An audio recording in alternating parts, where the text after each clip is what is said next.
בעשורים האחרונים מעטים הרבנים שהותירו השפעה עמוקה ומתמשכת, כמו הרב ישראל מאיר לאו. I think that everyone has a mission, everyone. I can show the world that from the deep valley you can be someone who gives people an example. My name is Israel Meir. That's my duty, Meir, to bring light. כיצד ילד שנולד בפרק אפל ביותר בתולדות האנושות הפך למגדל אור עבור העם היהודי? התשובה תמונה בשורשיו. הרב משה חיים לאו, הרב הראשי האחרון של פיוטרקוב, פולין. ה-37 בשרשרת רצופה של מנהיגים רבניים המשתרעת על פני מאות שנים. My father was the rabbi of 3 cities. He was the 37th generation of rabbis in his family. איש של אמונה עמוקה שהוביל את קהילתו הן בזמני שגשוג והן בזמני טרגדיה. כאשר העולם על סף מלחמה, הרב משה חיים ידע מה עומד לבוא, ובאומץ רב הוא קרא להתנגדות.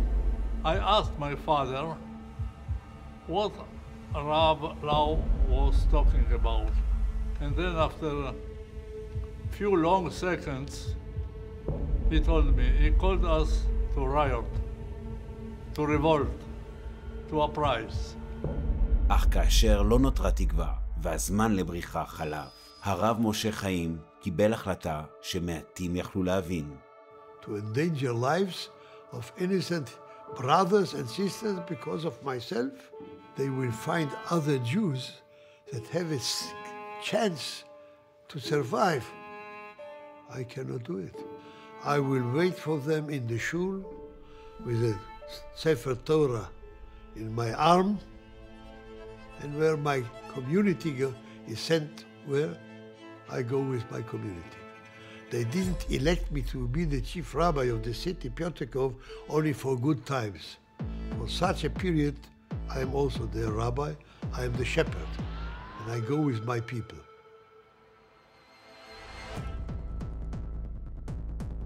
כאשר הנאצים באו לאסוף את יהודי פיוטרקוב, עמד הרב משה חיים לאו איתם. המנהיג האהוב חלק את גורלם. במהלך מסעם האחרון, קבוצה של יהודים מפרשו, סלובקיה, הצטרפה לתהלוכה שנידונה למוות.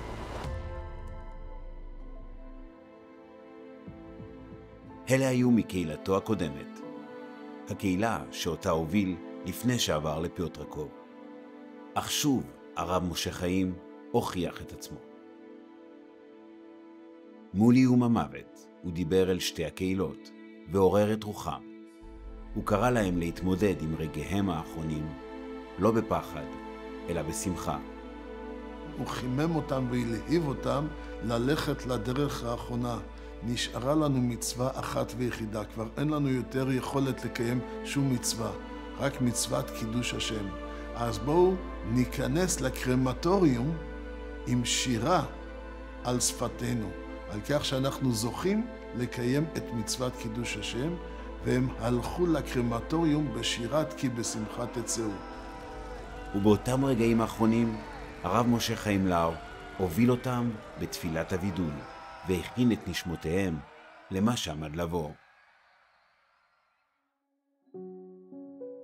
אך בעוד שהוא נספה עם קהילתו, שליחותו של בית לאו לא נעלמה עם מותו.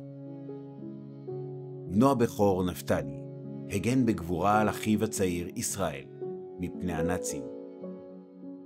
My mother decided that the younger boy should be with me.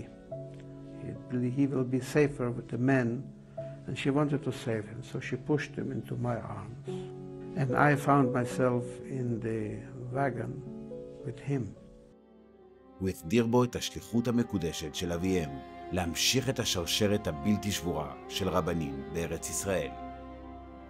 נגד כל הסיכויים, שני האחים שרדו, וישראל הצעיר, שנשא את מסע מורשת אביו, נכנס לתפקיד שיעדו לו.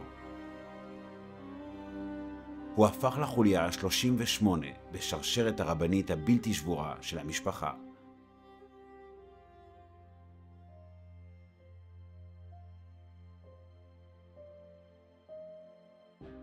וכאשר נולד בנו הראשון, משה חיים, שנקרא על שם סבו שמעולם לא הכיר, המעגל הושלם. הרב משה חיים לאו, הרב הראשון לבית לאו שנולד בארץ הקודש. זה אולי למדתי מאבא שלי, כן. איך אומרים, להיזהר בכל מילה. והחוליה ה-39 בשרשרת רצופה של מנהיגים רבניים המשתרעת על פני מאות שנים. הישרדותו של ישראל הקטן אינה רק סיפורו האישי. זהו סיפור של ארץ ישראל ושל שרשרת איתנה שמחברת את העם היהודי.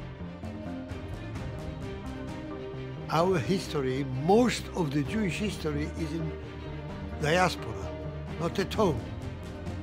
This is the story of the Jewish people, this continuity.